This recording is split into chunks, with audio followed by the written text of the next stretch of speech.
Little Melba and Her Big Trombone by Katherine Russell Brown. Illustrations by Frank Morrison.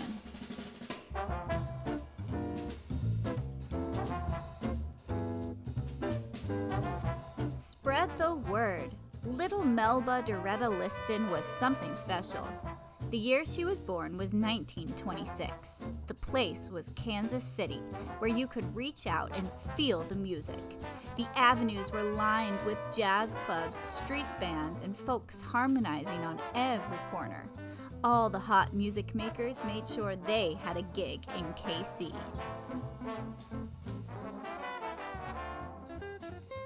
From as far back as her memory would go, Melba loved the sounds of music. Blues, jazz, and gospel rhythms danced in her head.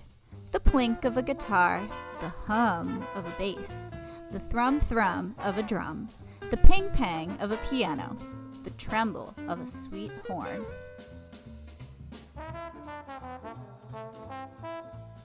Notes stirred and rhythms bubbled all through Melba's home. She couldn't get enough. Music was always on her mind. She daydreamed about beats and lyrics. Music was on Melba's mind at night, too, when she should have been fast asleep.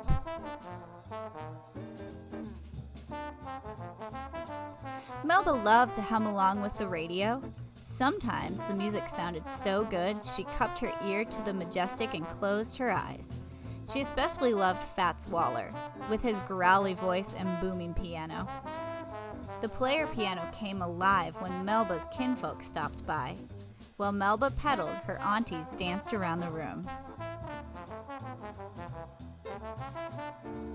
With all that music flying by, Melba wanted to create her own sounds. When she was 7 years old, she decided to sign up for music class at school. What instrument could I play? Melba wondered. At the traveling music store, Melba eyed a long, funny-looking horn. That one, she cried. It's beautiful. A trombone? Mama Lucille frowned. It's big, and you're a little girl. Please, Melba begged. Mama Lucille bought the shiny trombone on the spot. She couldn't say no to her only child. Melba beamed from ear to ear and squeezed her new friend.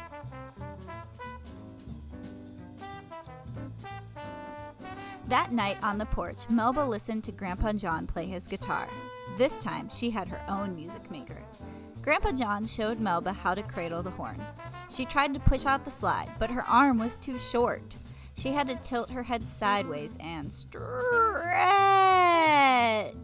out her right arm. Melba gave the horn a mighty blow. Honk! Honk! It sounded bad, like a howling dog. I'm no good, Grandpa, Melba said, tearing up. You can blow, you can play, Grandpa John said. Now stand up straight and blow steady. Melba stayed up real late and practiced until she could play a simple tune all by herself.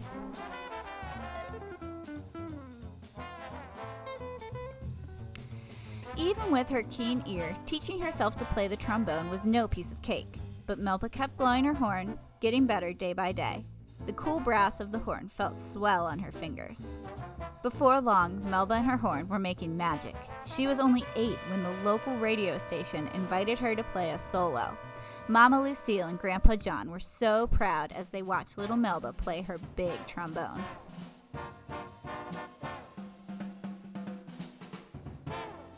Hard times hit rock bottom in 1937.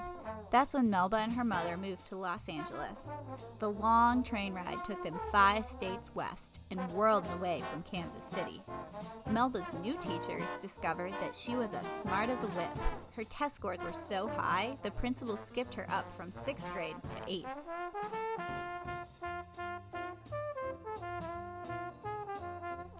In high school, Melba joined Alma Hightower's famous after-school music club. Melba quickly became the star player in the club's band, the Melodic Dots. The other club members struggled to keep up with Melba. Jealous boys called her bad names. She tried not to care, but way down deep, the names hurt.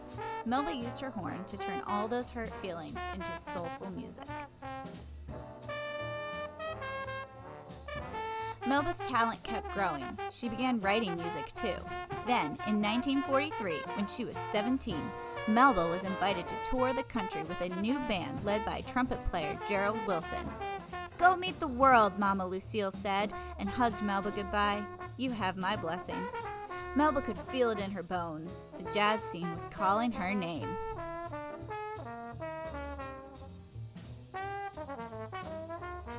Traveling with the band was a thrill. Each city, from Salt Lake to New York, was an eye full of something new.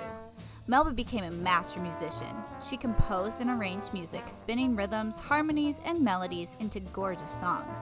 And when Melba played the trombone, her bold notes and one-of-a-kind sound mesmerized the crowd.